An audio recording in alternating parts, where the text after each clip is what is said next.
மார்கழி மாதம் 27ஆம் நாள் 11 ஜனவரி 2025 சனிக்கிழமை.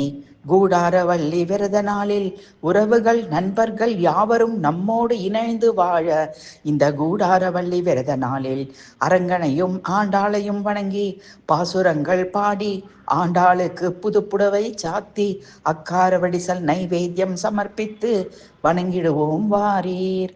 அன்றைய தினம் அதிகாலையில் கருவறை மண்டபத்திற்கு முன்புள்ள அர்த்த மண்டபத்தில் சிறப்பான அலங்காரங்களுடன் ஆண்டாள் நாச்சியார் திருக்காட்சி அளிப்பார். அழகு தமிழில் அருமையான பாசுரங்களை கொண்டு அரங்கனை ஆண்ட ஆண்டாளை அன்றைய தினம் சேவிப்பது திருமகளை நேரிலேயே தரிசிப்பதற்கு நிகரானது. இந்த விசேஷ நாளில் ஆண்டாள் பாடியதைப் போலவே மொத்தம் 108 பாத்திரங்களில் அக்கார வடிசலும் வெண்ணையும் வைக்கப்பட்டிருக்கும். கூடாரவள்ளி திருநாளின் சிறப்பு அம்சமே இந்த அக்கார வடிசல் மற்றும் வெண்ணெய் நைவேத்தியம் தான். ஆண்டாளின் உற்சவ சிலை சந்நிதியில் இல்லாமல் சந்நிதிக்கு முன்பு உள்ள அர்த்த மண்டபத்தில் எழுந்தருளியிருப்பது அவர் அன்றைய நாளில் ஸ்ரீராமானுஜரை வரவேற்பதற்காகத்தான்.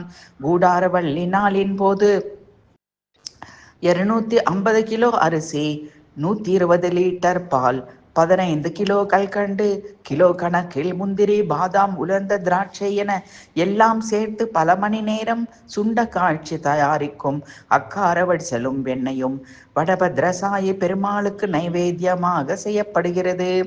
26 நாட்கள் கடுமையான விரதம் இருந்த ஆண்டாள் கண்ணனின் திருவுளப்படி மார்கழி மாதத்தின் 27ஆம் நாளில் பாடி பரவசம் கொண்டு கோவிந்தனால் அளிக்கப்பட்ட சூடகம், தோள்வளை, தோடு, செவியல் அணியும் கொப்புக்கால் தண்டை உள்ளிட்ட பலவகை அணிகலன்களை அணிந்து புத்தாடை புனைந்து அலங்கரித்து கொண்டு அரங்கனை எண்ணி அகம் மகிழ்ந்தாள்.